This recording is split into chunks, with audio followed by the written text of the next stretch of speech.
Ils m'ont pas entendu. D'accord, ok. Bonjour à tous. Alors, excusez-moi, ça fait à peu près 3 minutes que je parle et il y avait un problème technique de micro. Donc, bonjour à tous, bienvenue. Je vois que vous êtes déjà nombreux à être connectés. Alors, en préliminaire, je remercie chaleureusement Wojo qui nous accueille dans leur magnifique centre d'affaires et centre de bureau au sein de Lapardieu à Lyon, au sein du centre d'affaires de Lapardieu de Lyon. Donc, ce sont des magnifiques bureaux très, très modernes. Et je les remercie effectivement de s'être joints à nous pour l'animation de ce webinaire. Donc, ce matin, dans les 45 minutes que nous avons, on va traiter d'un sujet important. C'est comment travailler ensemble demain à l'issue de ces quelques 15 mois que nous venons de passer, 15 mois compliqués pour les organisations, 15 mois compliqués pour les équipes et les équipes managériales et pour l'ensemble des gouvernances d'entreprise. Donc, on a choisi effectivement d'éclairer le sujet à travers 2 thèmes majeurs. Le thème de l'organisation physique du travail, parce que nous constatons aujourd'hui que les organisations sont rentrées dans une dynamique de réorganisation physique de leur lieu de travail. Deuxième point, nous avons choisi d'éclairer le sujet à travers la réappropriation du leadership et du management dans des modalités de travail qui seront plus forcément des modalités tout en présentiel, toutes réunies au même endroit, au même moment.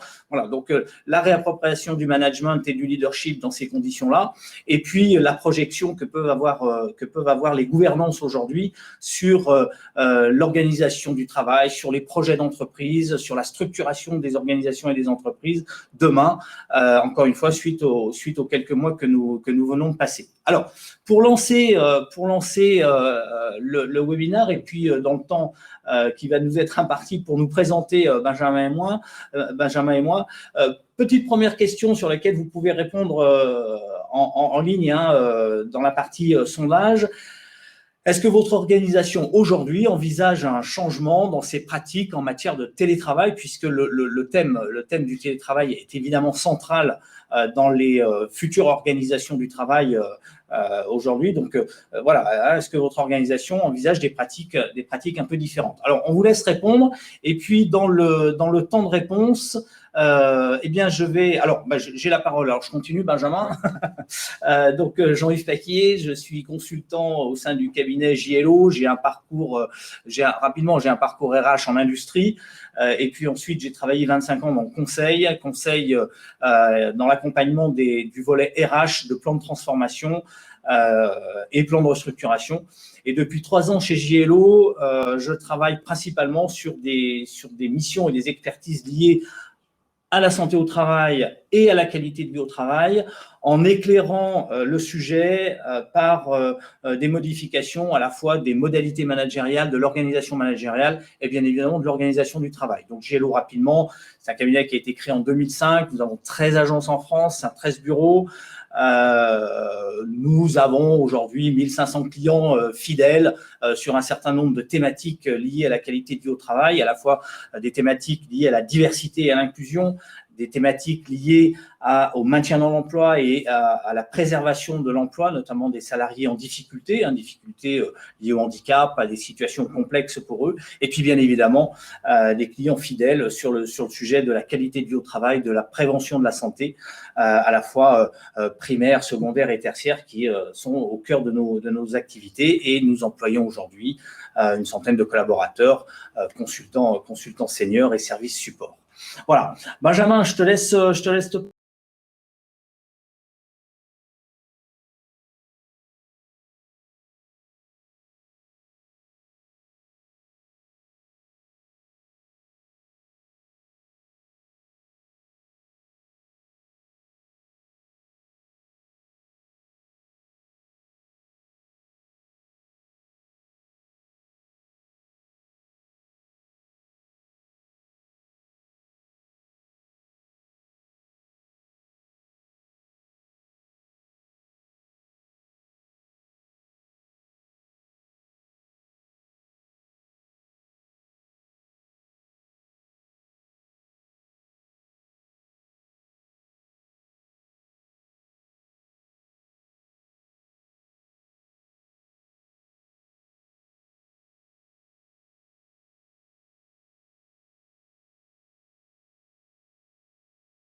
Alors, excusez-nous, on a un petit souci de son sur un des ordinateurs a priori.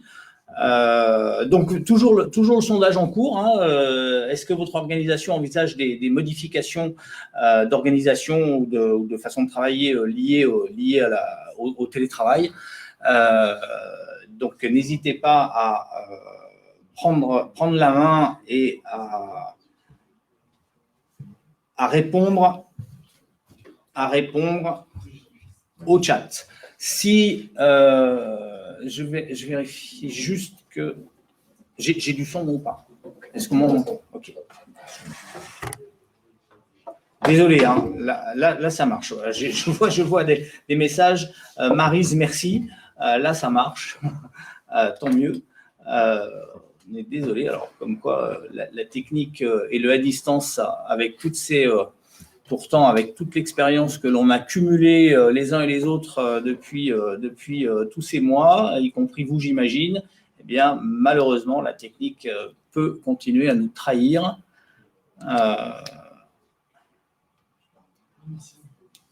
Alors, c'est tout bon. Est-ce que du coup…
Ça fonctionne pas. Alors, ce que je vous propose, c'est qu'on avance.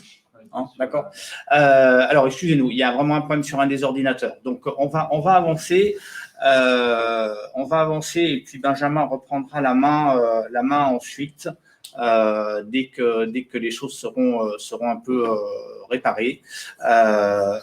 Voilà. Donc, ce que je vous propose, c'est qu'on aborde le sujet par des modèles d'organisation à inventer et des défis managériaux qui sont principalement liés, effectivement, comme je vous le disais, aux 15-16 mois que nous venons de passer et qui sont peut-être pas finis et en tout cas qui ont vu arriver l'avènement fort d'une organisation du travail très décentrée par rapport à un lieu unique et à une réunion d'équipe sur un même lieu et qui a permis aux organisations d'être extrêmement inventives, d'être extrêmement résilientes.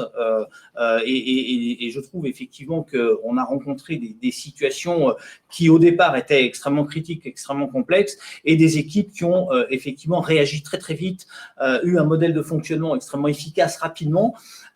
Mais aujourd'hui, effectivement, nous allons passer dans ce contexte qui est toujours le contexte de crise sanitaire, même si on entend que a priori tout va bien et tout va beaucoup mieux et tant mieux.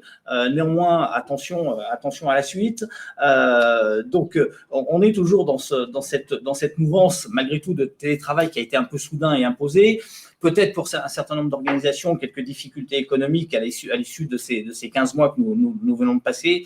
Et puis, l'ancrage, donc, aujourd'hui, d'une nouvelle flexibilité à organiser, puisque, très clairement, nous ne pouvons pas imaginer que la tendance qui a été développée pendant ces 15 mois retombe comme un soufflet. Et aujourd'hui, toutes les organisations vont être confrontées, effectivement, au passage entre une organisation en télétravail, en décentralisation du travail, sur une situation ponctuelle et surtout sur une situation conjoncturelle liée à un facteur externe, qui a été le facteur d'une crise sanitaire et donc de la crise Covid.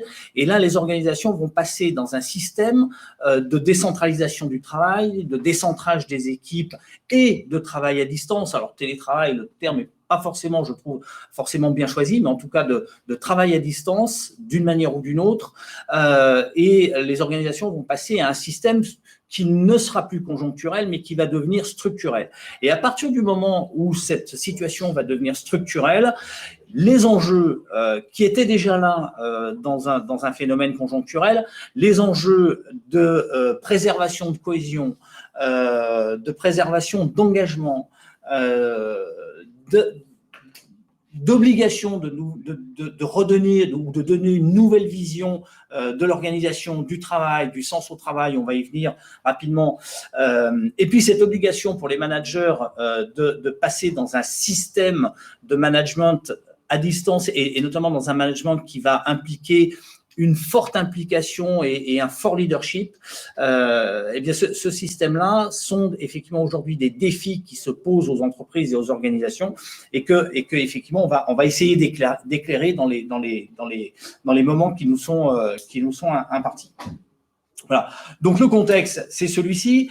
Donc moi j'ai choisi d'éclairer ça. Alors à travers trois points qui me semblent aujourd'hui essentiels. Alors premier point, c'est le sens. Alors, bien évidemment, on entend, quand on est manager, on entend beaucoup parler de sens. C'est un peu l'alpha et l'oméga du management. Il faut donner du sens, il faut donner, il faut donner du sens. Il faut que les personnes trouvent du sens à ce qu'elles font, à ce qu'elles font dans leur organisation, à la position qu'elles ont dans leur organisation. Alors, bien sûr, c'est évidemment, au-delà du télétravail, c'est un point qui est absolument essentiel pour le management. Néanmoins, je voudrais revenir sur quelques définitions liées au sens qui me paraissent essentielles aujourd'hui dans une configuration d'organisation du travail un peu différente.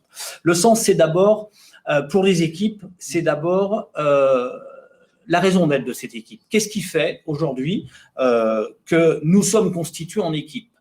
Jusqu'à présent, à partir du moment où on travaillait finalement tous au même endroit et à peu près tous en même temps, la cohésion d'équipe et ce qui faisait sens au terme d'équipe pouvait être lié à une situation géographique, à un rapprochement. Aujourd'hui, le manager et le leader va avoir effectivement à structurer le sens de ce qui fait et ce qui structure l'équipe. Et une des premières questions, c'est peut-être une question qu'on ne se pose pas forcément très souvent, qu'est-ce qui fait que mon équipe est une équipe ? Finalement, ce n'est plus aujourd'hui la présence au même moment, au même endroit, parce que effectivement, dans la structuration d'un télétravail ou d'un travail à distance, je peux avoir des collaborateurs qui sont chez eux, des collaborateurs qui sont dans du coworking, des collaborateurs, et Benjamin nous en parlera, des collaborateurs qui sont dans l'entreprise certains jours, mais pas tous en même temps. Donc, qu'est-ce qui fait sens au fait que mon équipe est bien une équipe? Et là, il y a plusieurs questions à se poser. Qu'est-ce qui constitue une équipe? Ça peut être effectivement parce que nous faisons tous la même chose et nous travaillons tous sur les mêmes sujets, mais de manière totalement indépendante. Ce qui fait une équipe, c'est parce que l'ensemble de l'équipe est à l'inverse, hein, l'autre côté du curseur, c'est que l'équipe est très interdépendante et doit travailler en organisation client-fournisseur interne. C'est-à-dire que moi, je suis dépendant de mon collègue pour avancer dans mon travail et mon collègue est également dépendant de moi et de ce que je fais pour avancer dans son travail. Donc, le premier sens à donner, c'est pas forcément un sens philosophique au travail, c'est pas forcément un sens transcendantal, c'est le sens de ce qui nous constitue en équipe. Et le deuxième élément qui me paraît absolument essentiel et que finalement les managers ont relativement peu adressé finalement avant la crise Covid et peut-être avant aujourd'hui, c'est qu'est-ce qui fait sens au processus que je vais mettre en place en termes de fonctionnement d'équipe. Vous, les managers, la gouvernance va être confrontée effectivement à un certain nombre de configurations. Alors, pour un certain nombre d'entreprises, cette configuration, elle va être donnée, pourquoi pas par un accord sur le télétravail, hein, c'est-à-dire l'accord sur le télétravail va donner un certain nombre d'indications, nombre de jours télétravaillés, jours flottants, jours flexibles, jours fixes, bref, il va y avoir un certain nombre d'éléments qui vont être donnés aux managers. Mais le manager, lui, va devoir mettre en œuvre, c'est-à-dire qu'il va devoir incarner les indications ou les orientations de l'accord dans un fonctionnement quotidien. Et le travail de sens qui va être à donner aux équipes, c'est finalement pourquoi moi, manager, je souhaite que à tel moment, à tel jour, ou dans tel moment dans la journée, tout le monde soit réuni au même moment, au même endroit, soit connectable ou soit au bureau. C'est-à-dire, qu'est-ce qui fait aujourd'hui sens au fait que je souhaite, moi, manager, que tel jour et tel jour, vous soyez et vous, membres de mon équipe, vous soyez tous là au bureau, ensemble, pour travailler en connexion rapprochée. Alors, pas plus tard que la semaine dernière, j'étais avec un des directeurs de la R&D d'une grande entreprise lyonnaise qui travaille dans le phytosanitaire. Voilà, j'irai pas plus loin sur le descriptif. Ce directeur de R&D, alors c'est un directeur de R&D qui travaille très en lien avec le marketing. Et finalement, il me disait, nous, on doit revenir au bureau un jour par semaine. Et finalement, je disais, alors d'accord, et quand est-ce que vous revenez au bureau? Finalement, c'est quand j'ai des trous. Donc vous voyez la question qui se pose là, c'est-à-dire que finalement, quel est le sens que je vais donner à mes équipes pour qu'ils reviennent un jour, 2 jours par semaine au sein des bureaux. Donc le processus par lequel vous allez organiser votre équipe va être extrêmement important dans l'avenir, dans la structuration de vos équipes. Et puis, bien évidemment, le dernier sens à donner, c'est sur le contenu. Est-ce que quand je suis au bureau, quand je suis dans un centre de coworking, quand je suis à la maison ou quand je suis dans un bar pour travailler, parce qu'il y a aussi ça, est-ce que mon manager m'autorise ou me dit de faire la même chose, ou est-ce que j'ai des différenciations de contenu? Est-ce que ça a du sens de faire exactement la même chose quand je suis au bureau et quand je suis chez moi? Ou est-ce que ça a plutôt du sens, effectivement, d'avoir des activités particulières quand je suis au bureau qui sont liées au fait que je sois au bureau? Et quelles sont les activités qui ont du sens et que je peux faire, effectivement, quand je suis en extérieur, plus isolé, chez moi, dans un lieu de coworking ou ailleurs? Donc, ces 3 éléments vont être extrêmement importants à structurer pour vous, managers, pour réinvestir. Moi, c'est ce que j'appelle le réinvestissement des managers dans le champ du leadership. C'est parce que, effectivement, vous allez donner des réelles perspectives et de réelles raisons au processus que vous allez implanter et que vous allez implémenter et au contenu du travail que vous allez implémenter, qu'effectivement, vous allez réinvestir le champ du leadership. Alors, ce travail à distance, il a une implication forte, et notamment, effectivement, quand on a une forte expérience du management, il a une implication forte, et cette implication, elle est liée aussi à la confiance qu'on va instaurer auprès des équipes. Alors, cette confiance, on est bien d'accord qu'elle ne se décrète pas, c'est quelque chose qui se crée. Elle se crée parce que le manager et le leader aura créé les conditions de la confiance. Une des premières conditions de la confiance, c'est d'abord que l'équipe avec laquelle vous travaillez, les équipes d'une manière générale, aient une vision partagée de ce qu'on vient de dire, c'est-à-dire du sens et des valeurs qui nous soudent en tant qu'équipe et qui nous font fonctionner ensemble et qui nous soudent à travers des processus de travail.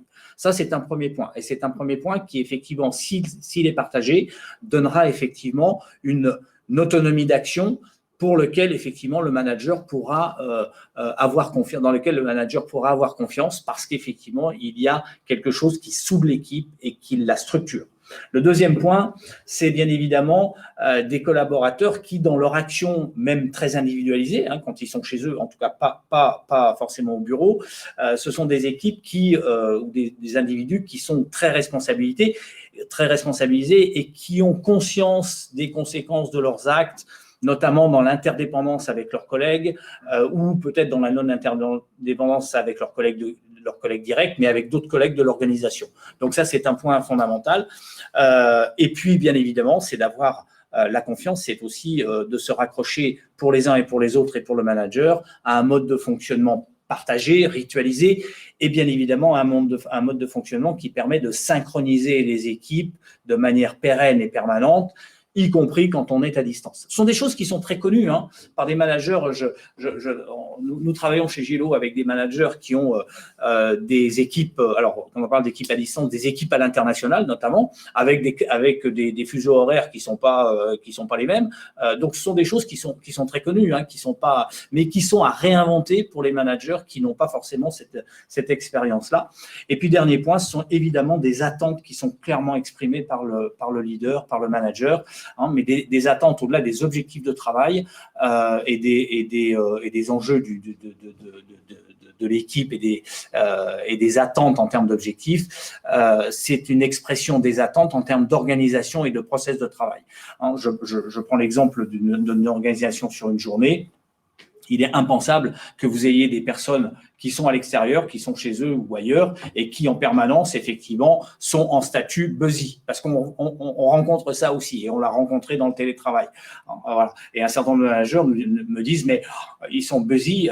En permanence, il y a certains collaborateurs qui sont en permanence en statut busy ou indisponible. Hein, le terme consacré est souvent unavailable. Bon, là, il y a vraiment un travail de structuration à organiser par le manager. Donc, juste simplement, hein, c'est donner un cap, influencer, rassembler et créer évidemment un peu de plaisir. J'essaye d'aller vite pour que… alors, il y a 4 défis. Hein. Vous l'avez vu, c'est un défi organisationnel d'abord. Hein, quand vous allez rentrer dans une pérennisation et dans une structuration du travail à distance, il y a un vrai défi organisationnel. Le second défi, c'est un défi relationnel.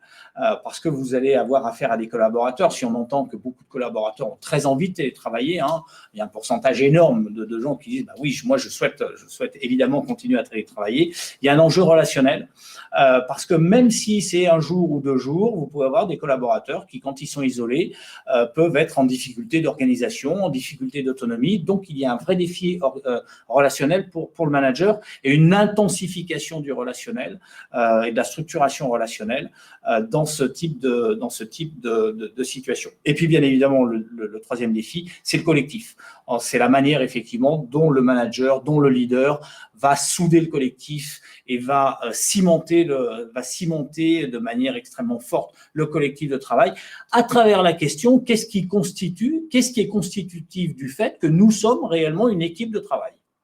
Et ça, c'est une question fondamentale, je pense, à se poser aujourd'hui dans la structuration et dans l'organisation structurelle du travail à distance. Et puis, le dernier point, c'est évidemment la bonne utilisation des technologies. On ne va pas revenir dessus, je ne veux pas passer trop de temps sur le sujet, mais il y a eu une créativité extraordinaire hein, dans les équipes sur l'utilisation de chat, de WhatsApp, enfin, de tous les outils.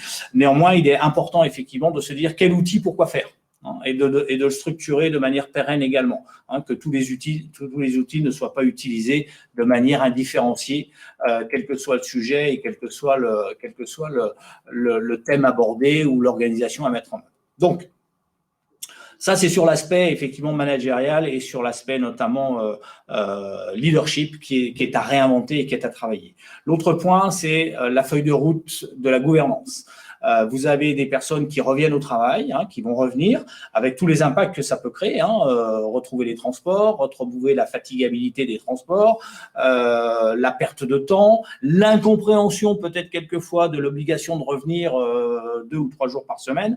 Donc, c'est d'abord pour une gouvernance de décliner des objectifs stratégiques opérationnels et surtout de les réaffirmer. C'est important, les équipes étaient éloignées, ont peut-être lâché prise sur un certain nombre de compréhension de la stratégie. Donc, pour la gouvernance, ça va être extrêmement important dans les mois qui viennent.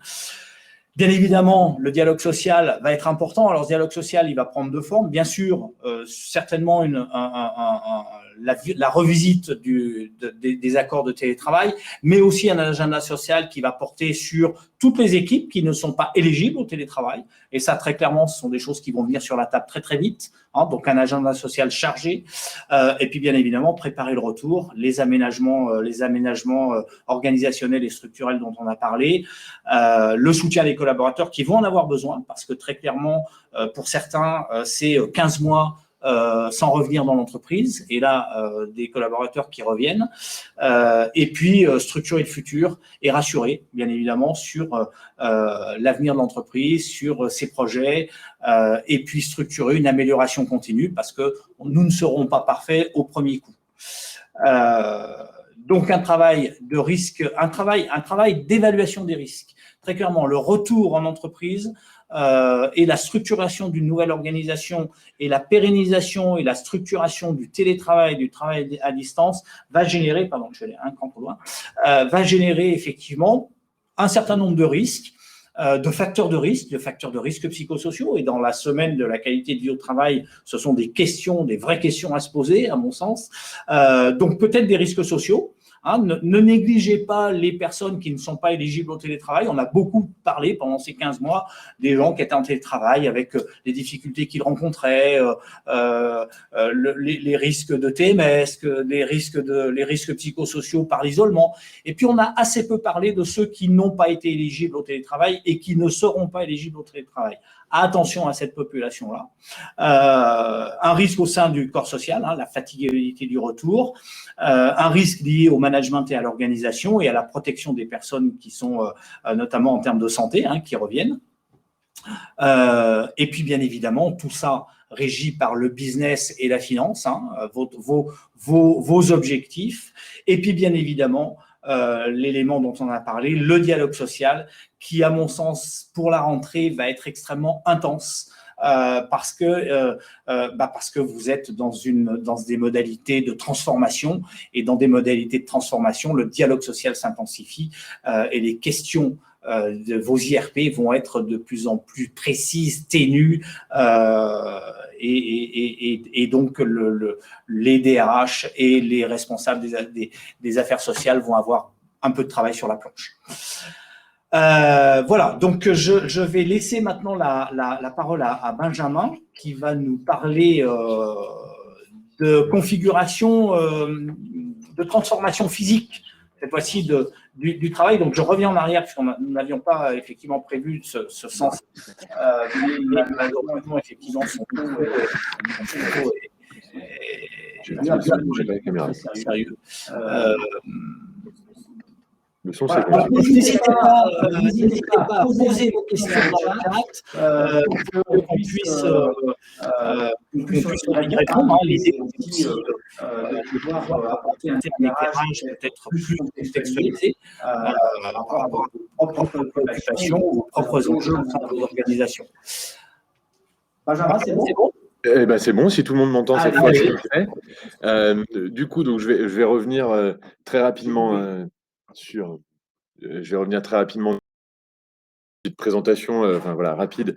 Donc, moi, voilà, Benjamin, je suis responsable adjoint du site Wojo à Lyon-Part-Dieu depuis 4 ans maintenant. J'ai un profil plutôt hôtelier et dans le retail. Et nous, ici, voilà, gérer des espaces de tiers-lieux, des espaces de travail, finalement, c'est comme de gérer des hôtels. Hein. On ne vend pas des chambres, mais on vend des bureaux. Mais la qualité de service et les attentes sont exactement les mêmes. Et du coup, donc, Wojo a été créé en 2014. À l'époque, ça s'appelait Nextdoor encore. C'était un projet intrapreneurial chez Bouygues Immobilier. Et puis, le groupe Accor a rejoint l'aventure quelques années après. Donc, aujourd'hui, on a un joint venture Bouygues Immobilier et Accor. On a 12 sites aujourd'hui en France et à l'étranger, en Espagne, à Barcelone. On a ouvert à Lille également il y a peu de temps. Et à côté de ça, on a développé avec nos partenaires de chez Accor, dans les hôtels, un peu plus de 350 espaces qu'on appelle des Wojo Spots, qui sont des mini-espaces de coworking pour que chacun puisse trouver des espaces où travailler partout en France. Donc, de ce fait, on est le premier réseau européen, enfin français, pardon, européen, on l'espère bientôt, d'espaces de travail. Et on a aujourd'hui un peu plus de 6000 résidents dans la totalité de nos espaces.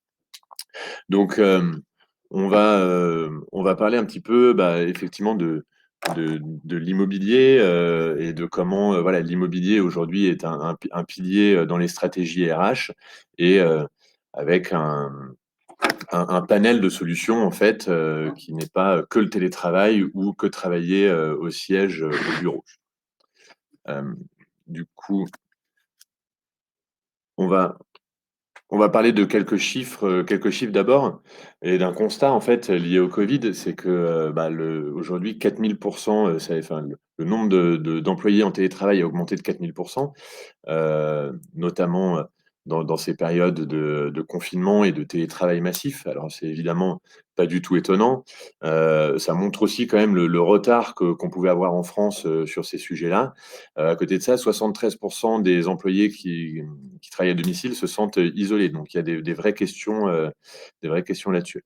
Et ça met aussi en lumière la rigidité du modèle traditionnel qui représente le deuxième poste de coût au niveau du PNL. après les salaires. Et voilà, 40% des entreprises aujourd'hui souhaitent mettre fin à leur bail classique 369. En plus de ça, la plupart des bureaux finalement sont assez peu occupés, avec un taux d'occupation avant la crise qui était de 50 à 70%. Donc, partant de ce constat, notamment nous chez Wojo, on a voulu savoir un petit peu post-Covid, après ce premier confinement, quelles étaient les attentes des salariés. Donc, pour ce faire, on a fait réaliser une étude avec OpinionWay euh, qui a révélé pas mal de choses intéressantes, des choses dont on se doutait, et ça nous a permis de confirmer voilà, un certain nombre d'éléments, euh, notamment que le volet sécurité sanitaire, hygiène était devenu extrêmement important dans la perception des espaces de bureau pour les employés. C'est 43% des employés qui attendent des espaces de bureau une sécurité sanitaire renforcée. D'où l'enjeu aujourd'hui aussi de pouvoir labelliser ces espaces. Nous, on l'a fait chez Wojo, mais comme beaucoup de nos concurrents et comme beaucoup d'espaces de bureaux plus classiques. Aujourd'hui, des bureaux de contrôle le font, même des huissiers de justice aujourd'hui peuvent valider les protocoles Covid. Et ça, ce côté sanitaire devient vraiment un enjeu majeur pour redonner aussi confiance aux salariés pour revenir dans les espaces de travail. Euh, à 32%, les employés disent qu'ils ont besoin aussi de plus de diversité dans les espaces. Donc aujourd'hui, c'était un petit peu télétravail ou travailler au siège, et il y a sûrement un espace au milieu auquel des espaces comme les nôtres et d'autres essayent de répondre. Et puis évidemment, à 19%, et ça rejoint le côté isolement du télétravail, à 19%, les salariés souhaitent plus de convivialité. Euh, et ça, le télétravail, évidemment, ne le permet pas. Nous sommes des animaux sociaux, et on a évidemment besoin de pouvoir échanger, être en contact au quotidien avec ses collaborateurs et avec ses collègues. À côté de ça, 56% de salariés nous expliquent aussi que selon eux, le bureau à la carte va remplacer le bureau traditionnel. Donc il y a une vraie volonté de la part voilà, des salariés en France de trouver un modèle différent. Alors derrière ça, du coup, une fois qu'on connaît les attentes, l'idée c'est de savoir comment à la fois augmenter l'engagement des collaborateurs par les espaces de travail, et aussi donc faire revenir les collaborateurs dans les lieux de travail. Et ça, c'est un vrai enjeu qui se passe en ce moment, en fait, hein.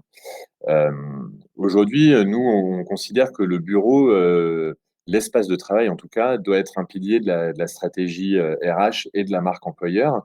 Et on le voit d'ailleurs, hein, quand vous regardez sur les sites de recrutement depuis quelque temps, vous avez, en plus du salaire, des différents avantages, etc., les possibilités, je l'ai vu récemment sur Welcome to the Jungle, les possibilités, par exemple, de télétravailler ou pas, télétravail total, télétravail partiel. Peut-être que demain, il y aura aussi une option télétravail en tiers-lieu, et que ce sera directement affiché et vendu comme étant dans le benefit, ouais, c'est ça, dans le benefit package qu'on peut vendre à ses employés. Et donc, du coup, euh, voilà, l'espace de travail a toute sa place dans une stratégie RH, et comme je disais, dans la marque employeur. L'espace de travail, c'est aussi travailler sur l'expérience employée. On parle beaucoup de l'expérience utilisateur, mais l'expérience employée est tout aussi importante. Et des espaces de tiers-lieux, en plus d'offrir des designs qui ont été pensés pour des usages, offrent aussi tout un panel de services qui permettent aux employés de se sentir bien au quotidien, de leur enlever tout un tas de petites tâches qu'ils auraient à faire habituellement, que ce soit des tâches professionnelles ou personnelles. Euh, et ça permet aussi bah, voilà, d'éviter peut-être les burn-out, et en tout cas d'améliorer la satisfaction des employés. Et après, bah, on l'a vu, hein, les employés cherchent de la flexibilité, à la fois dans les aménagements, dans les types d'espaces qu'ils peuvent utiliser, et aussi dans les temps de travail. Et c'est pour ça que nous, en tout cas chez Wojo, et je pense que c'est partagé par beaucoup évidemment, on ne croit pas au télétravail à 100%. Il y a un an, certains nous prophétisaient que le bureau était mort, que le bail 369 était fini. Et ça, le bail 369 aura sûrement besoin de se redéfinir en tout cas. Euh, et que voilà, que le télétravail allait tout emporter et que demain on travaillerait tous de chez nous. Je pense que c'est évidemment pas vrai. Par contre, on croit fortement en ce qu'on appelle le work from anywhere, donc c'est-à-dire avoir un panel de choix entre travailler au siège, travailler dans des tiers-lieux, travailler à la maison, donc selon les temps de la semaine, voilà, selon les proximités aussi géographiques. Et voilà, nous, on le voit chez certains de nos clients qui avaient fait déjà ces choix-là avant même la crise, de dire à leurs employés, écoutez, aujourd'hui, vous avez le choix, mais voilà, on vous demande dans une semaine, grosso modo, d'être une semaine au siège, une semaine, pardon, un jour au siège, 2 ou 3 jours dans des espaces de travail qui ont été sélectionnés pour vous, et 1 à 2 jours en télétravail. Donc, une flexibilité qui donne beaucoup plus de choix, qui facilite aussi, et je pense à un client en particulier qui a son siège à l'extérieur de Lyon, les recrutements, notamment sur des fonctions de marketing, sur des fonctions commerciales, où bah, peut-être que des jeunes qui sortent de l'école n'ont pas forcément envie d'aller travailler à 30-40 km de Lyon. Et donc, cette possibilité, ce choix de pouvoir travailler dans des espaces de travail plus proches de chez eux euh, est très important. Et donc voilà, aujourd'hui, il y a des vraies réflexions sur ce qu'on appelle le bureau de proximité, c'est-à-dire que voilà, offrir ce choix en plus du siège et en complément du télétravail, de pouvoir travailler dans des lieux proches de son lieu d'habitation euh, et, euh, et avoir ce luxe de pouvoir choisir. Il y a d'ailleurs quelque chose, et je terminerai là-dessus, de très intéressant qui est en train de se passer, c'est qu'aujourd'hui, même au niveau du gouvernement et au niveau du Sénat, ils sont en train de réfléchir à ce qu'ils appellent un ticket bureau, donc qui est quelque chose sur le principe du ticket restaurant, en fait, et afin de permettre aux employés de pouvoir choisir les espaces de travail, parce que demain, on peut être amené à travailler chez Wojo, mais on peut travailler chez WeWork, chez Morning. Enfin voilà, il y en a énormément. On a chacun évidemment nos offres et il y a une volonté du gouvernement de permettre à chacun de pouvoir utiliser tous ces espaces euh, quand il le souhaite. Donc, euh, donc voilà, en conclusion, le télétravail à 100%, évidemment, on n'y sera pas tout de suite, et je pense qu'on n'y sera même jamais.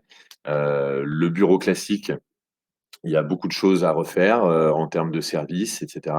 Et il y a des possibilités entre les deux et qui permettent, on le voit, d'améliorer la satisfaction de ces employés, de les faire revenir au travail parce qu'on a des protocoles sanitaires. Euh, et donc, euh, et donc voilà, et donc c'est c'est ce qu'on essaye de proposer. Encore une fois, on n'est pas les seuls, mais on est persuadé que l'avenir du bureau et de l'espace de travail passe par là. Merci Benjamin. C'est extrêmement éclairant.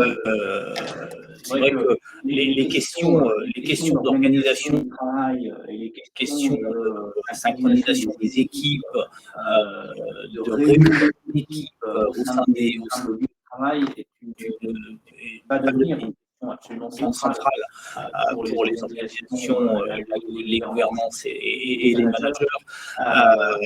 Et les aujourd'hui, c'est à partir du moment où on va être sur ce type de questions, ces questions-là vont amener d'autres questions en termes de management, encore une fois de leadership et bien sûr de processus de travail. Il est impensable d'imaginer que cette tendance entre guillemets, à l'éclatement des lieux de travail ne puisse pas avoir un impact sur les processus sur les processus, pas seulement sur les contenus, mais en tout cas sur les processus. Et encore une fois, les questions clés à se poser, c'est qu'est-ce qui nous constitue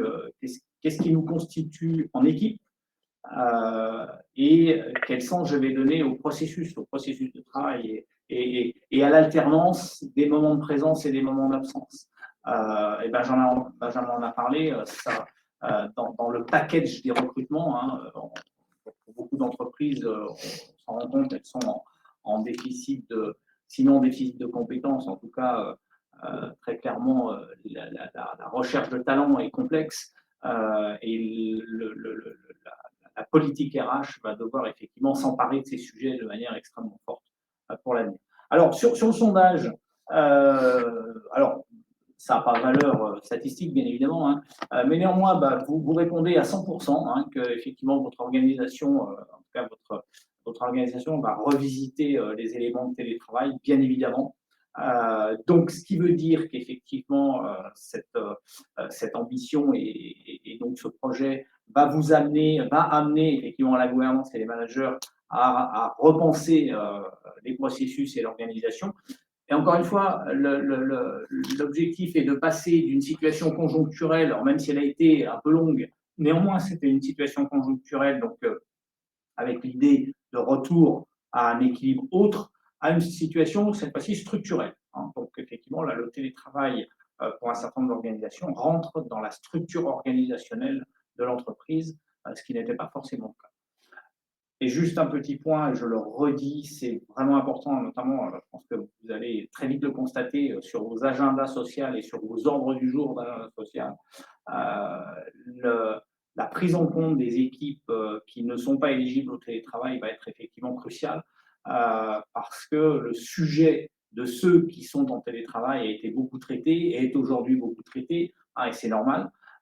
Mais néanmoins, il existe pour beaucoup d'entreprises toute une frange de salariés qui ne sont pas dans le scope de ce télétravail, et immanquablement, vos IRP vont aborder ce sujet-là. Donc, je suis en train de regarder, on n'a pas beaucoup de questions. Trop d'écho. Qu'est-ce qui se passe? C'est un micro à fermer. Ah mais zut, je n'avais pas ouvert mon micro là.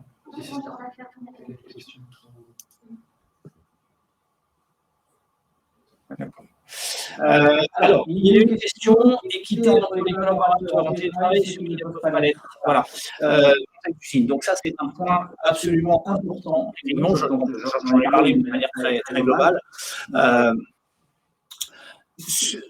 Il est important effectivement d'avoir un travail managérial de reconnaissance. Un travail managérial de reconnaissance des personnes qui effectivement ne sont pas éligibles au télétravail. Alors, quand on parle de reconnaissance, ce n'est pas forcément effectivement une rétribution particulière, c'est pas forcément ça. C'est effectivement reconnaître qu'il y a des équipes et reconnaître l'investissement de ces équipes-là. Et avoir un travail spécifique sur la qualité du travail, c'est ça. Très clairement, une entreprise qui évidemment signe un accord de télétravail, nous sommes dans une mouvance très claire et très ferme, même si effectivement on a pu constater pendant la période que ça pouvait créer d'autres facteurs de risque pour la santé ou d'isolement. Néanmoins, la signature d'un accord sur le télétravail est bien évidemment un élément clé de la qualité de vie dans le travail. Très clairement. Donc, ce qui veut dire que pour les personnes qui ne sont pas éligibles au télétravail, il y a un travail, il va y avoir une obligation pour l'entreprise d'apporter des réponses et des solutions ou des initiatives dans le développement de la qualité de vie dans le travail de ces collaborateurs-là. Vous ne pourrez faire l'économie, effectivement, d'une forme d'équité, et en tout cas, d'une forme d'équité de mise en œuvre de mesures qui vont dans le sens, effectivement, de la qualité de vie au travail. Et donc, dans la semaine de la qualité de vie au travail, un pôle de réflexion important doit porter effectivement sur ces équipes-là, et pour imaginer effectivement des aménagements, des solutions, des apports particuliers allant dans le sens effectivement la prévention des risques psychosociaux, pourquoi pas, mais en tout cas de l'amélioration de la qualité de vie au travail et bien évidemment de l'amélioration globale pour l'entreprise de sa performance sociale au sens large. Performance sociale qu'elle va acquérir à travers effectivement un accord. L'accord, c'est la signature d'un accord, c'est toujours une étape gagnée sur la performance sociale. Eh bien, en parallèle à ce gain, il va y avoir un travail absolument important sur ceux qui ne sont pas éligibles au télétravail, absolument. Et notamment, effectivement, dans les configurations d'usines, bien évidemment. Je crois que nous sommes engagés à respecter 45 minutes, donc je crois que nous y sommes. Écoutez, au nom de tout le groupe JLO, pour ma part, je vous remercie de votre présence, de votre participation. Je vous souhaite de bonnes réflexions et de belles avancées en matière de qualité de vie au travail à travers vos organisations managériales. Donc, très bonne continuation et je laisse Benjamin conclure. Et je vous dis à très bientôt, peut-être un nouveau webinaire sur Wikio. Et du coup, je vous remercie aussi et je remercie JLO de m'avoir convié. C'est une première pour moi de faire un webinaire, donc voilà, je compte sur votre indulgence. Et nous, on est de voir des collaborateurs revenir dans les espaces de travail et de voir ces espaces qui vivent à nouveau et qui en ont besoin. Et on espère que petit à petit, ça va pouvoir, voilà, avec les mesures les mesures de confinement qui vont se lever petit à petit, les mesures barrières, vivre encore plus. Donc voilà, nous, on a hâte de retrouver du monde dans nos espaces qui ne sont jamais vraiment arrêtés, mais là, ça fait du bien. Donc voilà, très belle journée à tous en tout cas. Merci.